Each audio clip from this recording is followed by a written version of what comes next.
Así es, amigos, tal como lo anunciamos, estamos conectados con el señor Sebaldo Smith, escritor, antropólogo, miembro pues de la etnia Cuna, que vive en este momento en Portugal, y voy a leerles un poquito sobre pues Sebaldo de León Smith, pues conocido en su lengua indígena como Inawinapi, escritor, antropólogo e historiador guna. Ha desarrollado estudios de campo sobre ecología política y agroecología. Hay días en que escribe sobre su aldea guna y sus historias, otras veces intenta hacer una antropología de urgencia como militancia académica. En el campo de la literatura y el cine, escribe crónicas, poemas y guiones, ha publicado libros para niños y participado en films como La Mola de Lucía y Panquiaco, de Ana Elena Tejera, y Dios es Mujer, de Andrés Peirot, y Vila Burda, de Durín Guagua. Sueña un día realizar un animado basado en su libro Mi Primer Árbol. Buenos días, don Sebaldo, ¿cómo se encuentra? Bienvenido entre Poesías y Poetas.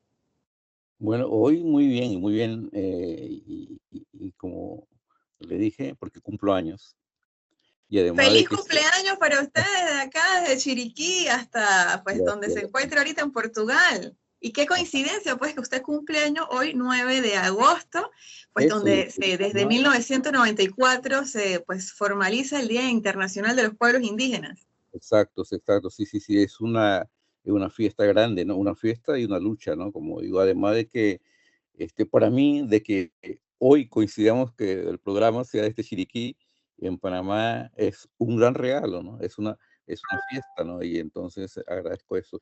Bueno, sí, yo en Portugal, ¿no? Ahora estamos en verano, ¿no? El verano clásico portugués del norte, que vas a la playa, por el mar continúa con 18 grados de frío, imagínate, ¿no? Comparado con los 23, 24 grados del mar de mis islas, ¿no? Donde por la noche también te puedes bañar, porque está caliente. Acá, Cálido. sí, acá es la diferencia. Pero bueno, cosa de la vida, ¿no? Que nos andamos entre los dos países, Panamá y Portugal, ¿no? Cuéntenos un poquito, pues, esas cosas de la vida que lo han llegado a usted, pues, a estar ahora, pues, en Portugal, en Porto, nos cuenta. Sí, cerca de Porto. Yo en los 80, como muchos jóvenes de Panamá, salí a estudiar. La idea a mí, más que estudiar, la idea mía era conocer otros locales, otros países, otros mundos, ¿no? Y entonces, como un buen marinero cuna, los cunas, sabes que dieron la vuelta al mundo desde los siglos XVII y XVIII. Se embarcaban en Sí. el barco de los piratas, iban conociendo el mundo y después regresaban, claro, a contar esas historias, en fin. Y entonces yo fui a estudiar a Rusia en los 80 y estando allá, en mi primer año creo, de pronto me apareció una niña portuguesa, ¿no? Bueno, niña, una forma de decir, ¿no? Una estudiante portuguesa, Alicia, que es mi compañera, y me enamoré. Y hace unos días, como le decía, el 5 de agosto, cumplimos 44 años de casado, ¿no? 44, Cuarenta y tenemos, cuatro años desde tenemos, que no, de casado, tenemos fue pues después de ese encuentro. Tenemos dos niñas, una que vive en Lisboa, que ya tiene una hijita de 4 años, y otra que vive en Londres. Y ahí nació en Rusia cuando éramos estudiantes, está casada ahora con un sueco, mira cómo la familia, el Oh, clan se alarga, ¿no? claro. Cuna, panameña, portuguesa, sueca, y tenemos dos nietos allá que viven en Londres. O sea, el amor se va multiplicando, ¿no? Yo pienso que eso es una cosa fantástica, ¿no? En Y medio multicultural de su familia. Claro, ¿no? Y entonces estuve en Panamá un tiempo trabajando, pero en el 87, 88 la cosa se complicaron en Panamá y un hermano de Alicia tuvo un problema, un accidente muy grave y regresamos por un tiempo para ver qué pasaba en Portugal, si podía conseguir un trabajo, en fin, y yo, ¿no? Pero el 89, como sabemos, llegó la invasión, la cosa fue más difícil. Me fui quedando hasta hoy. Pero eso no quiere decir que no he regresado de otras formas a Panamá. Y me estoy quedando para trabajar pues, como profesor, investigador, pero los estudios de campo lo comencé a desarrollar en Centroamérica y una forma de... Y comenzar a escribir, descubrí, porque yo pienso que comenzar a escribir es una forma de regreso virtual, ¿no? Porque cuento historia de mi aldea, de Panamá, en fin, y del mundo, ¿no? Entonces así ha sido mi vida entre Portugal y Panamá. Yo pienso que más que perder, la gente me dice, pero te perdiste tus islas, no, es que no, no, yo pienso que he ganado, ¿no? Me he ganado dos países, me he ganado muchas amistades, muchos amores, ¿no? Y ese encuentro para mí ha sido fantástico. Yo le agradezco mucho acá a la comunidad donde vivo, la forma como eh, sentido, ¿no? La amistad. Y el problema es que no estoy cerca del mar, pero bueno, por lo menos me imagino, estoy a 20 minutos, pero no tan cerca, ¿no? Porque en las islas lo tenía a 5 metros, ¿no? Exacto.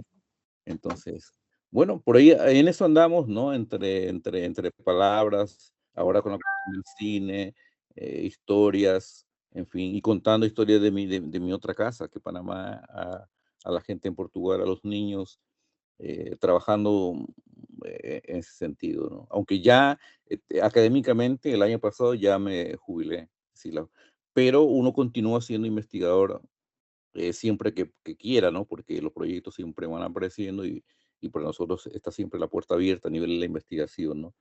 Ajá. Entiendo. Y cuéntenos un poquito de su isla o pues de su casa acá en Panamá, cómo fue esa infancia, cómo es el entorno y cómo ha evolucionado. Sí, sí, bueno, contar un poco eso, ¿no? Porque ahora en realidad la infancia ahora es una cosa mítica un poco, ¿no? Porque lo cargamos en la memoria y muchas cosas han cambiado. Más que evolucionar, han cambiado, ¿no? Más, por ejemplo, yo nací en una isla, la isla mayor habitada en la comarca de Cunayala, que son 400 islas. Nosotros, para los turistas y para la investigación, decimos que son 366, porque suena bonito. O sea, una isla para cada día del año y te sobra uno. Pero en realidad son casi 400 islas. De estas islas, 52, cerca de 50 están habitadas. O sea, hay organización política, comunitaria, en fin. Y el resto son ¿Cuántas pues están para habitadas? Disculpe. 52, cerca de 50. 52. Así que el resto es para que vayas a pescar los fines de semana, donde hay proyectos turísticos o están allí esperando navegadores, en fin. Por eso es un paraíso para mucha gente, ¿no? Pero sobre todo para los veleros, en fin. Entonces yo nací en la más grande, que es Ustupu, que tiene cerca Justo. de eh, entre 4.000 y 5.000 habitantes, que nosotros decimos que es el Brooklyn de Cunayala, porque 4.000, 5.000 es mucha gente en una isla, ¿no? En realidad son dos comunidades, Ogosucum y Ustupu, pero en una sola isla. Y entonces la infancia mía fue fantástica, ¿no? Porque mis padres fueron educadores, ya fallecieron, o sea, maestros. Mi mamá se graduó en la Normal de Santiago, la gran Normal de Santiago, ¿no? Yo también quería estudiar y no, mi mamá no me dejó ir porque dice, no, no, tú no vas a ser maestro, tú tienes que ser otra cosa, ingeniero, médico, lo que sea, ¿no? Tenía Pero mi una sueño, visión para pero usted. yo quería ser educador de infancia, me gustaba trabajar con pequeñitos, ¿no? No pude ser ahora con los nietos, ¿no? Pero entonces mi mamá es maestra y mi papá también. Entonces en la casa tenía dos señores que me leían historias y cuentos leyendo, o sea, en español. Pero a la vez yo vivía rodeado de mis tías y mis dos abuelas, que eran cunas completas en el sentido de sus historias, cómo lo contaban, la alimentación que hacía. Entonces yo vivía en esos dos mundos sin ningún problema, ¿no? Saltando de uno a otro. Y eso pienso que me ayudó mucho, ¿no? Ahora la cosa que he querido porque me dio a entender la importancia del diálogo, ¿no? Entre diferentes culturas, entre las diferentes lenguas y buscar esto. Entonces, y además otra cosa, cuando nosotros salíamos a jugar de niños, hablando con 3, 4 años, los niños en la aldea salen a jugar y cuando tienen un poco de hambre o sed o una herida por una jugada, entran en la primera puerta que queda abierta, entra simplemente y la familia lo atiende exactamente como lo atendería su hijo. ¿Por qué Ujú. hace eso? Porque sabe que su hijo también está en la otra esquina de la aldea y está a ser atendido igualmente. O sea, toda la comunidad es un jardín de infancia. Toda la Son los comunidad. hijos de todos. No, exacto. Y después escucha esa historia desde diferentes casas. Y por eso una vez le cuento esa anécdota a un amigo antropólogo, de que otro antropólogo fue allá a hacer un estudio rapidísimo, con muchos que quieren estar 5 horas o 3 días y piensan que saben todo sobre la cultura indígena. Y entonces le escribe un texto, él dice, los cunas son fantásticos, los niños, ¿no? Pero el único problema es que son muy promiscuos. ¿Y que por qué? Porque yo pregunto a un niño y él no sabe quién es él dice, ¿no? Porque alguien dijo, no sabe quién es su mamá y quién es su papá, porque en todos lados que entra, llama papá y mamá, porque él no entendió en realidad la esencia, ¿no?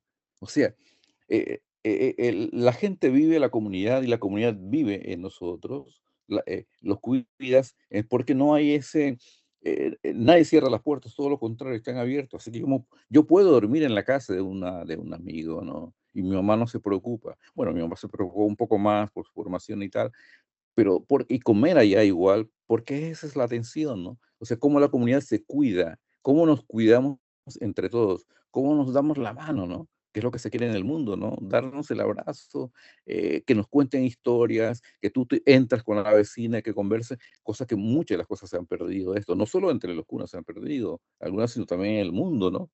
Mira, después de la pandemia pensábamos que todos nos íbamos a dar un gran abrazo y ahora continuamos con las peleas de siempre, ¿no? Con esas Exactamente, sí. y No, esa como es que una no tristeza. aprendimos muy bien esa lección. Y entonces yo fui creciendo en eso, escuchando esas historias cunas, viendo las molas caminar, que es una cosa que vamos a hablar, por ejemplo, sobre la escritura, ¿no? Porque las molas de las mujeres cunas que uno lo ve lindo, pero es una escritura, es una gramática. Ellas cuentan historias a través de ese vestido, lo que ellas ven, lo que se observan, lo que sueñan. ¿No? Y entonces y las cosas que ellas cantan, y la risa incluso, ¿no? Yo de niño me acostumbré a escuchar la risa de mis tías, que eran unas reidoras fantásticas, porque una de las terapias que ahora me veo que es una terapia entre las comunidades indígenas y en especial entre los cunas, es el reír en voz alta y contar historias riéndose. Así se ríe la mujer cuna, ¿no? Habla y cuenta, sedujo su historia, y va. Y entonces yo me acuerdo que una vez yo llegando a la casa de una tía mía triste porque mi papá me regañó o mi mamá, no me acuerdo por qué. Entonces ellos te veían, ¿no? Por al lado del ojo, ¿no? Este niño llegó triste. Y entonces aumentaban la risa, aumentaban el volumen de las palabras. Pasaban unos segundos y yo me sentía bien. Eso no es terapia, es decir, Claro que sí, es contagioso, ¿no? contagioso y que me reía con ellos, mismo que no entendía el lenguaje. Y ahora en las Europas, por ejemplo, en los países llamados del primer mundo, las clínicas de risoterapia, puede decir, son carísimas. Una Exactamente. consulta o aprender a reír, 80 € la primera, después 120. No sé. Yo decía, yo eso lo tenía en mi isla gratis. Ahí está, ¿no? Son de las cosas que yo hablo muchas veces con los amigos, con la gente, con los jóvenes urbanos. Sabes que más del 50% de los cunas viven en ciudades, el mundo urbano. Yo le digo, vayan, no que regresen, vayan a la comunidad, aprendan a escuchar esas risas, observen a la gente, vivan eso porque todavía hay, existen, ¿no? Porque si no son cosas que hacen falta, ¿no? La ciudad es dura para todos, la ciudad es pesada, ¿no? También en la cuestión del racismo, la cuestión de los trabajos. Entonces, muchas veces ir a las comunidades es como una tranquilidad, ¿no? Tienes el río, tienes el mar, tienes la risa, tienes estas cosas tan simples. Este, Y bueno, y ya la un poco tradición emocional, ya. también, pues, la Sí, no, tradición del no, pueblo, la tradición familiar. Y en esa línea de ideas de la tradición es que usted escribe, pues, este texto tan bonito de Mi primer árbol. Vamos a leer por acá. Dice, un libro hermosamente ilustrado por Marta Noemí Noriega y Olowadi, y me disculpa los acentos, usted ahorita me no, corrige, está bien. que narra el ritual de la siembra del cordón umbilical junto a una semilla y de allí nacerá un árbol que crecerá con el mismo cariño como se cuida al nuevo habitante de la aldea. Cuéntenos un poquito sobre Mi primer árbol. Bueno, en realidad estoy contando eso, ¿no? Historia de la aldea, ¿no? Porque bueno, las cosas que se van perdiendo un poco, pues se van recuperando, ¿no? Cuando un niño nace, una niña, la partera o las abuelas entregan al papá o al acompañante el cordón umbilical y la placenta, que va a ser sembrado en el bosque, ¿no? Porque las islas quedan cerca del bosque. Y entonces, junto a la placenta y al cordón umbilical se siembra la semilla de un árbol. Puede ser un árbol frutal, puede ser ornamental, medicinal, maderero o un coco. Depende, ¿no? El mío fue una bananera de bananos. ¿Una cuál? De banano, Banana. un fruto de banano, sí, sí. ¿Cuál es la idea central de esto? La idea central es que crece el niño en la aldea, cebalito, ¿no? Va creciendo, crece el árbol, el bosque, están exactamente igual, están siendo cuidados. Cuando el campesino, el agricultor, pasa al lado de esta semillita que va creciendo en la selva, le habla, le Le cuida, habla. le cuenta historias y le echa agua. Igual como el niño está siendo cuidado en la aldea. ¿Eso para qué? Para que la gente entienda la importancia de la naturaleza, cómo tenemos que cuidarlo, que no hay ninguna diferencia. Todo lo contrario, ellos son primeros y nosotros somos después, que es una filosofía indígena universal y que mucha gente no lo quiere entender. O sea, nosotros somos una instancia de la naturaleza. El que manda, el que ordena es la naturaleza. Nosotros somos pedacitos. Por eso cuando el diálogo entre la naturaleza y otras sociedades es diferente, es acabar con ello, ¿no? Por eso muchos programas se llaman Conquistemos al Atlántico, conquistar como ganarle, ¿no? No, ¿por qué no hay diálogo en esto? Entonces, para que los niños crezcan y entiendan la importancia de la naturaleza y de los niños.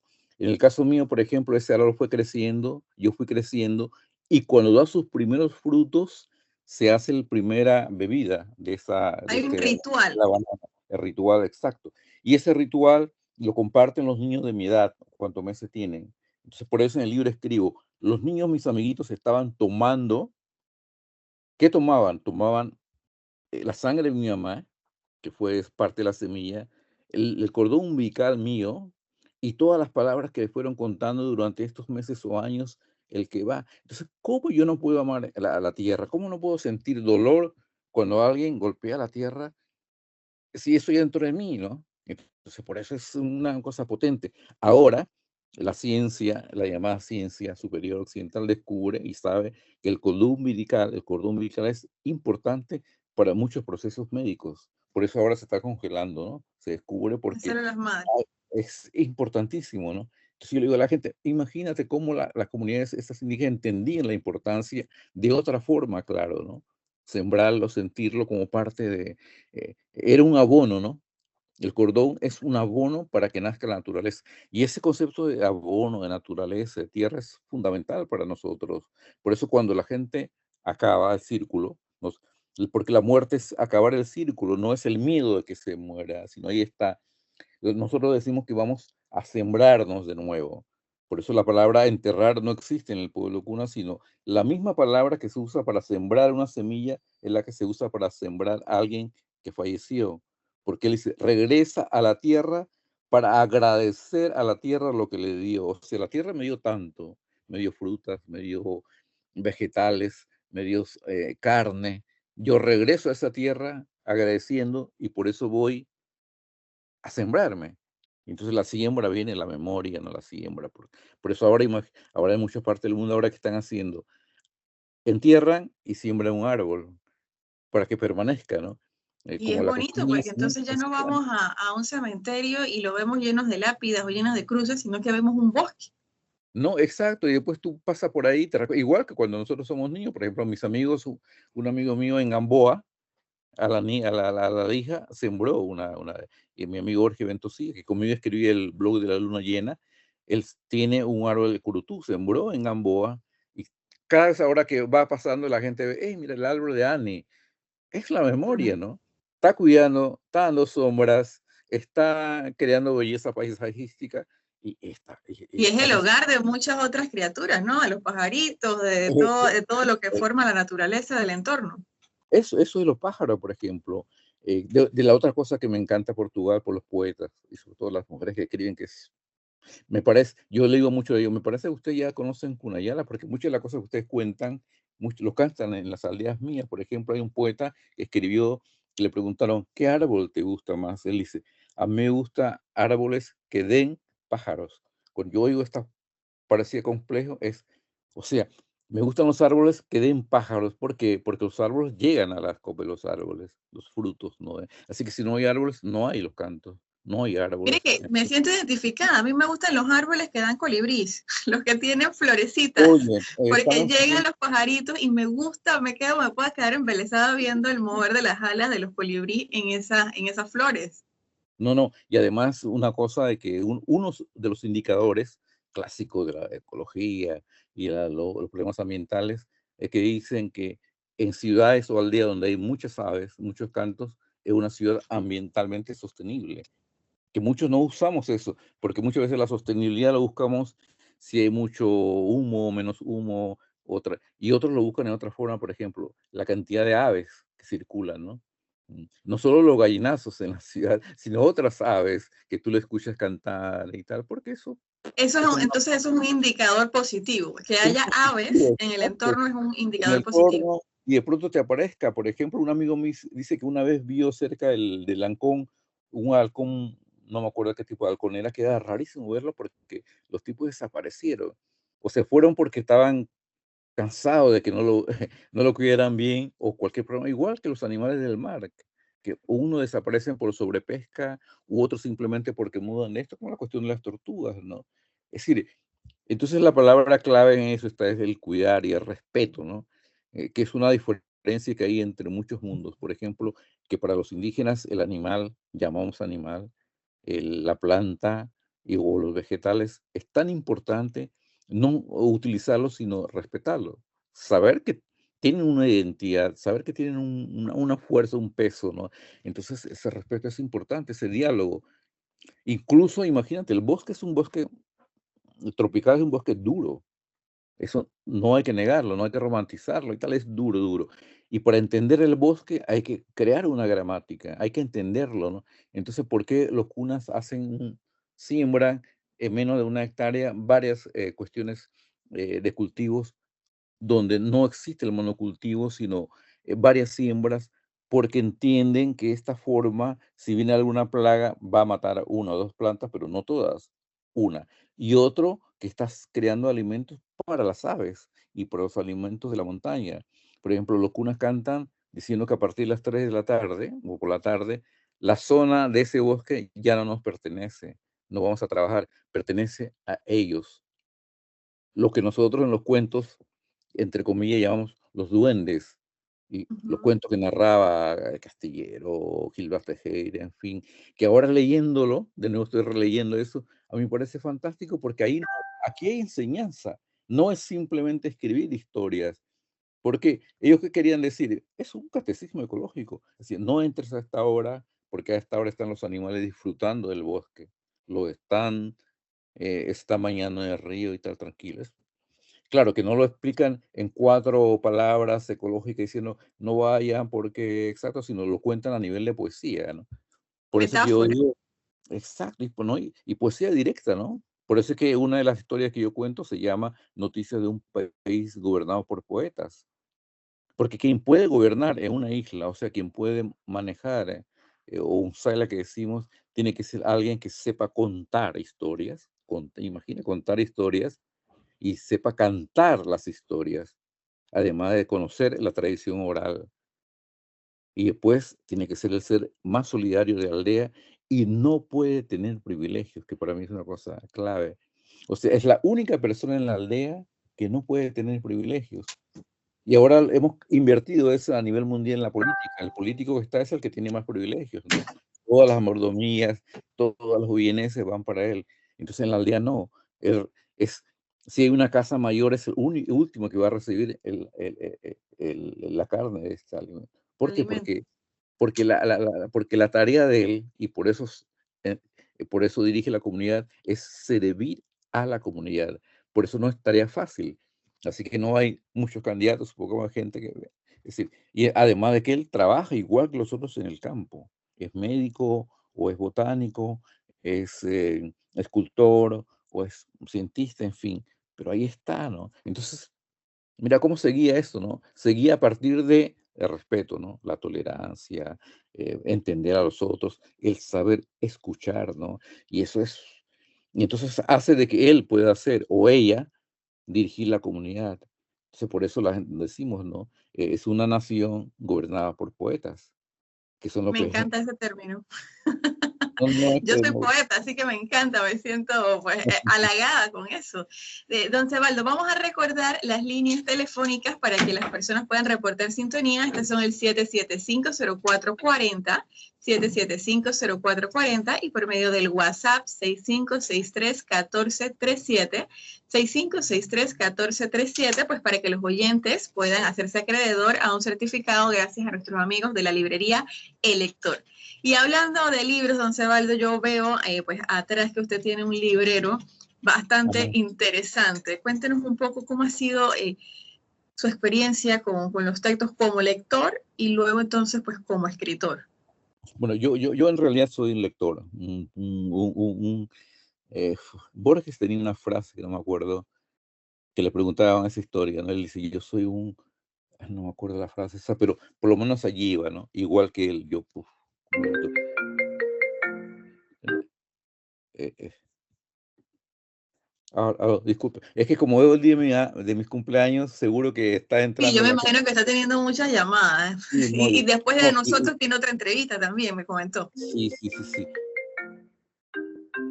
Y entonces la idea de Borges, que él era un excelente, brillante escritor, ¿no? Pero él decía más de la lectura, y después porque le leían también, y a mí igual, yo soy como lector, como escuchador más que todo, lector, escuchador y aplaudidor, porque la gente me dice, yo he escrito poco, ¿no? Y, pero leer sí. Y la historia de que uno tenga muchos libros en casa no quiere decir, por la pregunta de siempre, ¿todos esos libros los has leído? Y que no, yo, ¿por qué no tengo que leer todo lo que tengo? Es historia, como decía Humberto Eco, sobre las medicinas. Tú en la casa tienes tu aspirina, tienes no sé cuánto, y no te lo tomas todos los días. Están allí para cualquier emergencia, están allí para cualquier cosa, ¿no? Están allí por necesidad, o simplemente estás para que lo ves y te recuerda algo, ¿no? A veces las bibliotecas personales también son memorias, porque lo me regaló un amigo y no leo el libro, pero pienso en el amigo, ¿no? Que ya no está acá y que me regaló ese libro hace 15 años y comenzó a imaginar, mira cómo los libros provocan esas cosas, ¿no? Y tranquilo. Entonces sí, yo fui un gran lector porque gracias a mi mamá y mi papá, que dije que eran maestros, ¿no? Pero también fui un gran escuchador por causa de mis tías y mi tío. En una de las crónicas que está en mi página, hablo sobre eso, ¿no? La historia de que mi primer cuentacuentista fue mi tío, que vivía en mi casa, mi tío abuelo en realidad. Él era ciego, se fue cegando. Imagínate, como, es un poco esto como Homero, ¿no? Que es así, es una cuestión fantástica. Él vino de la zona del canal, fue perdiendo la vista, tuvo problemas, llega a la isla y comienza a reaprender toda la tradición oral. Yo tenía 3, 4 años tal vez, y me comienza a narrar historias, contar cuentos y cantar blues. Yo que sabía que era blues, ni que era los countries, y él lo cantaba y tal, tal. Entonces, imagínate toda esa mezcla de cosas, ¿no? Lo cual me hizo entender la importancia de la lectura, de leer, de saber, y después de leer, contar historias, lo que yo pude contar, porque él me decía, Cebalito, ¿qué leíste la última vez? Entonces intercambiábamos eso. Él me contaba historias a mi tío, y yo le leía esas pequeñas historias. Y qué Estaba, bonito ese intercambio, ¿no? Es claro, ¿no? apoyar esa comunidad. Como debe ser las bibliotecas, ¿no? Que no solo leer, sino el escuchar y el observar, como la tarea del cine, ¿no? El ver, ¿no? Todo esto, ¿no? Por eso es que el arte es una cosa tan importante, tan fuerte, y no una cosa así como de, bueno, aparte, sino central. Es decir, porque yo las matemáticas, la ingeniería lo puedo aprender en 3 4 años, los cálculos, pero el ser solidario, el saber escuchar, el entender la poesía, es una tarea permanente, es una tarea urgente.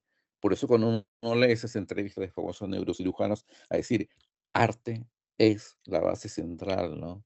Porque el otro, y uno queda, al final sí, sí, no estamos tan mal. Yo en formación, antes de ir a Rusia a estudiar arqueología y antropología, yo estudié biología.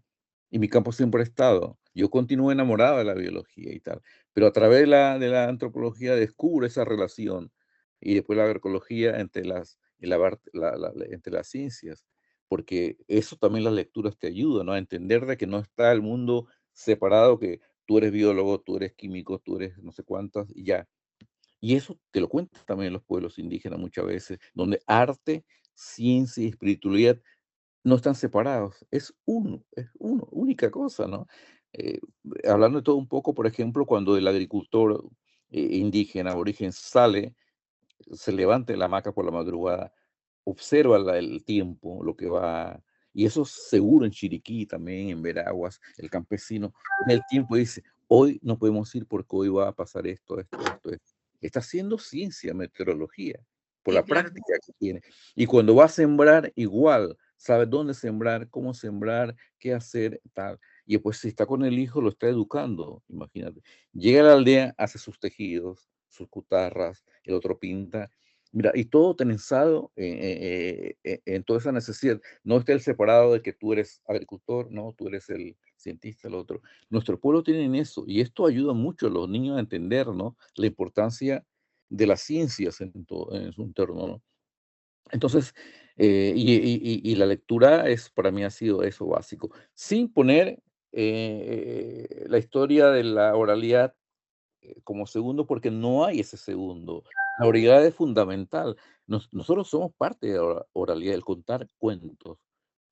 Y los cuentos, y otra cosa, los cuentos, cuando decimos cuentos, en realidad en los pueblos indígenas es memoria histórica, porque lo que no se narra como una anécdota simple, está contando una historia. Por eso para mí la importancia de la mujer indígena que hace sus tejidos como la mujer cuna, porque ella está escribiendo historias en el vestido. Ahora, como entró la cuestión turística, se ha ido perdiendo un poco porque entra las modas, pero lo original es eso. Ella sueña, ve en su mundo onírico hasta historias eróticas, lo puede contar a través de la aguja, de la tela, esa historia que muchas veces los hombres no entendemos, ese lenguaje. Los hombres no entendemos tanta cosa, ¿no? Pensamos que somos los hombres y no entendemos nada. Y entonces ellas, imagínate tanto así que una mujer ve a la otra vestida y se ríen y se entienden entre ellas, Se porque tienen entre ellas. esa gramática, por ejemplo, ella dice, esta es una línea de un caracol que está danzando. Yo no veo ningún caracol, veo figuras geométricas, pero para ellas eso, para ella hay un mundo. Esa es una cosa tan fantástica, Y es una maravillosa. comunicación, es como un Eso, dialecto, pues. eso es una lengua, es una cosa, y por eso también hay molas de terapias, por ejemplo, ¿no? Por la cuestión que tenga que ver con las depresiones, en fin. Entonces, ¿te imaginas hoy que estamos celebrando el Día Mundial Internacional de los pueblos indígenas? Si uno de esos pueblos desaparece, y están desapareciendo día por día, es un desastre para la civilización universal, porque desaparecen miles de años de lenguaje, de creación, de creatividad. Los pueblos, los inuit, por ejemplo, que tienen 9 formas o no sé cuántas formas de decir blanco. Nosotros solo es una forma de decir blanco. ¿Qué otra forma de decir blanco en español? No, blanco, blanco, blanco. Ellos tienen 9 formas. Uno queda viendo, qué maravilla, ¿no? Que haya pueblos que tengan una palabra para decir el olor cuando llueve, produce la tierra, y hay un pueblo en Colombia indígena que tiene una palabra que dice eso, hoy huele a tal. Yo digo, pueblos que tengan estas cosas, fantástico, ¿no? Por eso es que, por eso como estamos en el mundo de la poesía, de las palabras, es fenomenal, ¿no? Por eso yo, por ejemplo, yo digo a la gente, por eso yo más que escribir soy un escuchador y un lector, ¿no? Esa es la palabra, decía Borges, yo soy un agradecido lector. Yo Un soy un agradecido agradecido lector, porque y entonces, y en Panamá igual, ¿no? Ahora pocos autores se conocen en la Europa, ¿no? Y cada vez que puedo traigo algunos libros y tal, siempre cargando algunos clásicos, como lo de Beleño o de Tristán Solarte, que cuando leí a mis 16 años, El ahogado, el ahogado. me dejó temblando como 3 días, ¿no? Y después leo 20 años después, y después veo una versión francesa que ya hay. Pero mucha gente en el mundo no conoce ese libro, no ven, pues, y son cosas que hay que ver, ¿no? Que hay que leer, porque hay mucha productividad, mucha creación, ¿no? Poética. Las mujeres que están escribiendo en Panamá, ¿no? Tanto Lucy Shaw como Consuelo Tomás y las nuevas. Ahora me acuerdo una que vivía en Antón, perdona que no me acuerdo el nombre por la emoción, es que agarran el libro, te escriben y están creando, recreando, y son muchos, y no es uno, no son dos, no son tres, son decenas y centenas, haciendo cine, haciendo Sí. teatro, performance, con las uñas, muchas veces sin apoyos, ¿no? Igual que muchos pueblos indígenas, los amigos poetas de Chiriquí, los noves, la amiga Raquel Lemberá, con lo que para la pintura del cuerpo, que es algo fantástico, ¿no? El lenguaje, porque uno lo ve folclóricamente, nada, mira, esos indios que se pintan, no sé qué, pero no, aquí hay arte, y hay discurso, hay narrativa, hay poesía, ¿no? Utilizando la cosa más sagrada que tenemos, que es el cuerpo. Sagrada no en el sentido de religioso, sagrada en el sentido de la importancia que tiene el cuerpo, ¿no? Que es lo que el hablar, el caminar, el sentir, todo esto, ¿no? Y estas cosas que yo digo lo he aprendido con mi pueblo, sobre todo con mis tías, ¿no? Que eran, como le digo, narradoras increíbles, mis abuelas, eh, los abuelos míos los perdí muy temprano, ¿no? Pero sobre todo ellas, mi tío Fred. Y mi tío Fred, que contaba historias, tenía un nombre para mí, el nombre más lindo de la aldea, que ahora se llamaba Fred Williams, en inglés, ¿no?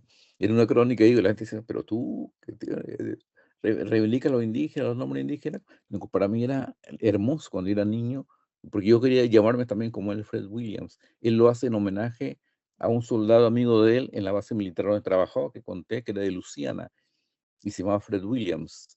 Y entonces él tenía un nombre, un nombre, y entonces cuando hacen eso, él dice, yo quiero llamarme como mi amigo en la base. Entonces le ponen, entonces te llamará Fred Williams. Entonces para mí es una cosa fantástica. Por eso él cantaba blues y countries y músicas de estos, ¿no? Así que, Definitivamente, pues una India con mucha cultura, donde se respira cultura, donde se ve cultura en todo. Pues vemos este libro tan bonito que usted escribe, Mi primer árbol, todo lo que envuelve sobre la tradición escrita, la tradición oral, ese cariño, ese respeto hacia la madre tierra. Cuéntenos dónde nosotros podemos adquirir este libro. bueno, la edición fue corta, poca, ¿no? Porque no fue. Así que vamos a tratar de hacer una segunda reedición. Lo avisaremos porque ya no se consigue. Yo digo, se acabó la primera edición, pero eran poquísimos. Eran 300 ejemplares, así que entre cosas y tal, pero ahora vamos a tratar de que se haga más. Incluso dentro de 2 meses va a salir la edición portuguesa, ¿no? Así que va a salir la portuguesa Excelente. antes que la de España, porque un amigo le encantó, hicimos la traducción, ahí está. Y entonces, y los diseños del libro de Marta Noemí, Marta Noemí acaba de ganar ayer el Sí. premio Chain-Marín, así que Marta Noemí Juan es una Marín para la edición especialista. infantil. Es- Felicidades pues también ella, a la ella, ella, licenciada Marta Noemí Noriega por ese galardón. y además que ella entendió el texto, lo transforma a su cosa, y después Ologuairi, mi amigo pintor. Ologuairi es el maestro de los maestros, ¿no? Los murales del tiempo de cáncer, Ortega en los años 70, ¿no? Que pintaron Panamá y después toda la edición de libros, y él ayuda en esto, ¿no? Entonces ahora queremos reeditar, pero el sueño de los sueños, como conté para ir acabando, es hacer de ese animado. Ya tenemos el primer pre-guión con el apoyo de Marta Noemí, un animado. O sea, contar la historia a través con el cine, ¿no? Utilizar esa Me plataforma. encantaría, porque mire que Es- yo tengo un niño de 5 años y trato de buscarle esa literatura acorde a su edad, pero que tenga un mensaje, que tenga pues esa anécdota y que él lo pueda entender pues con sus dibujos, con sus palabras, acorde a su edad, pero que le deje ese mensaje que él conserve por el resto de su vida. Ok, sí, sí, no, no, y está. Pero tú tienes la copia en PDF, ¿no? Supongo, no, o Sí, si no sí, te lo sí, claro que sí. Pues nos conocimos en pandemia usted y yo por medio del el club de lectura. Tuvimos con una sesión así como esta. el profesor Y sí, Candanera. pues ahí tuve la oportunidad de leer este libro que me parece maravilloso, esa tradición pues de seguir teniendo la vida pues en la tierra y disfrutar de sus frutos literalmente y compartir Y, y, todo y, eso, pues exacto, es algo tenerlo, maravilloso. y tenerlos siempre, ¿no? Porque, por ejemplo, como estaba contando, ¿no? De uno de los poemas que escribí, que ahora estamos tratando de ver si editamos mi primer libro de poemas, que se va a llamar la luna en la teoría, en el mundo cuna es el luno, porque es el primer incesto que ocurrió en la creación del mundo de un hermano y una hermana. Es una historia profundamente precioso, ¿no? Ahora sería una hora más hablando solo de esa historia. Entonces el libro que escribo lleva el nombre de él, se llama El libro del Olo Duay Piller, que es el nombre que le dan a la luna, ¿no? Es contar historias en 13 capítulos, ¿no? O sea, en los meses, son 12 meses son, ¿no? Pero para mí son 13. O sea, inventaré un mes más. Y entonces cada mes voy contando en realidad esas historias, ¿no? De lo que significa cada mes para el pueblo cuna y lo significa para mí y esto, ¿no? ¿Por qué la importancia del mayo, ¿no? Que es el mes de las tortugas. Ujú, ¿Por qué a febrero le llevamos el mes de las iguanas, ¿no? Están cansadas, ¿por qué están allí y tal? Y a partir de ahí, que sea un lenguaje, eso, como quiere que lo entendamos todos y que lo vivamos todos, porque yo pienso que eso no es privilegio de los cunas, es el privilegio del mundo. Es, porque yo he escuchado historias en comunidades, por ejemplo, ahora que fui hace 4 o 5 años atrás, Antón, a conocer por primera vez en mi vida donde funcionó el cuartel de Victorino Lorenzo. Estuve hablando con unos campesinos, me contaban historias fantásticos, fabulosos, ¿no?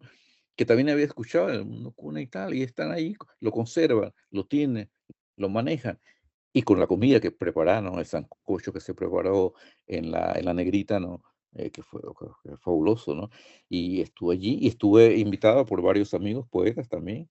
eh, y entonces ese es el mundo que yo pienso que nosotros, que merece conservar y pelearla y hacerla, ¿no? Ese mundo cultural. Y cuando hablamos de cultura no estamos hablando de una cosa como separada de la política, otra, porque es la base del centro que lo que sí. conté, ¿no? ¿Por qué los cunas buscan a alguien que sepa profundamente la cultura para dirigir las comunidades? Porque entienden que son los seres, o son las mujeres o hombres que mejor entienden el sentimiento de la gente, ¿no? Y debía ser eso, como un catecismo de las Naciones Unidas, ¿no? Ah, ¿quieres ser presidente? Vamos a ver cuántos libros de poesía te has leído en esos tiempos. Sí, Exactamente. ya estoy bromeando, pero algo así, ¿no? A ver si No, sabes pero sería preparar interesante hacer esa una encuesta, buena pues, ¿qué es lo foto, que ¿no? leen los presidentes o las autoridades? Una de las crónicas mías que se llama Cosmovisiones y Cinemanías, que escribí en el Mosaico, dedicado al cine, y yo comenzaba más o menos con esa historia, ¿no? Que siempre que vamos a pedir un trabajo nos piden un currículum, pero nunca aparece una parte donde te digan, ¿cuál fue la última película que viste y con quién? O cuándo te bebiste el último vino y con quién, ¿no? Por ejemplo, porque para las entrevistas sería una cosa fantástica, ¿no? Y no que te vengas con tu mundo de que tengo 4 maestrías, 5 posgrados, o en fin, y estar con las ganas, porque al final tú como profesional vas a tratar con quién, con gente, con humanos, ¿no? Con sus sensibilidades, con sus dolores, con sus angustias, ¿no? Y al final después cuando nos vamos, eso es lo que queda, ¿no? Es como ahora que uno piensa, ¿no? Cuando te preguntan, ¿quién fue tu mejor maestro? Y uno va buscando, ¿no? Hasta el profesor que te hizo maravillas cuando tú estabas hecho leña. Yo, por ejemplo, tuve profesor de inglés, imagínate que es una lengua que todavía no domino bien, macarrónico, pero él llegaba a las clases, lo primero que preguntaba era, ¿qué están leyendo? Con él aprendí a leer periódicos, de Ujú. importancia editorial. Y el inglés después entraba, ¿no? Pero primero era, y después discutía temas de literatura con nosotros. Y la gente, pasado un año, estamos en quinto año, creo ya, la mayoría de los que nunca habían pegado un libro ya andaba con 2, 3 libros en la mochila, leyendo porque el profesor Botello, se llamaba, del Moscote, era eso, impulsaba, ¿no? Te impulsaba, te impulsaba. Imagínate, ¿no? Y qué bueno, pues ese ejemplo, ese maestro, pues que definitivamente forma parte importante de la vida de uno como estudiante y de persona, porque al final es como usted dice, todo se une, no es nada más cuando soy estudiante, es cuando ya soy adulto, soy profesional, pero también soy padre de familia, pero también pertenezco a una comunidad, entonces somos un todo. No, exacto, exacto. Es eso, porque es lo que digo, ¿no? Porque ahora, ¿qué le cuento a mis nietos? Ahora que tengo unos 3 nietos, esas historias, ¿no?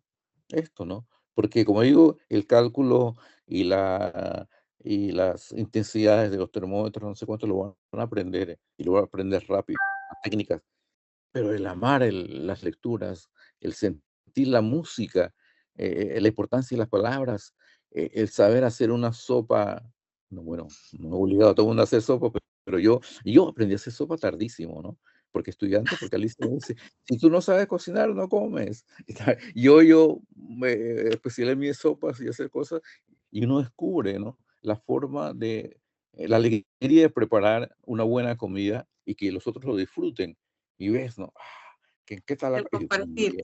excelente. Eso, como la historia del vino, independientemente uno tome o no tome, me acuerdo de un cronista portugués que escribía, decía, ayer me preguntaron cuál fue la marca de último vino que tomé, si era Cabernet Sauvignon, si era Poirot, no, todo, pero qué tonto, me dice. Él debió haberme preguntado, ¿con quién me tomé el último vino?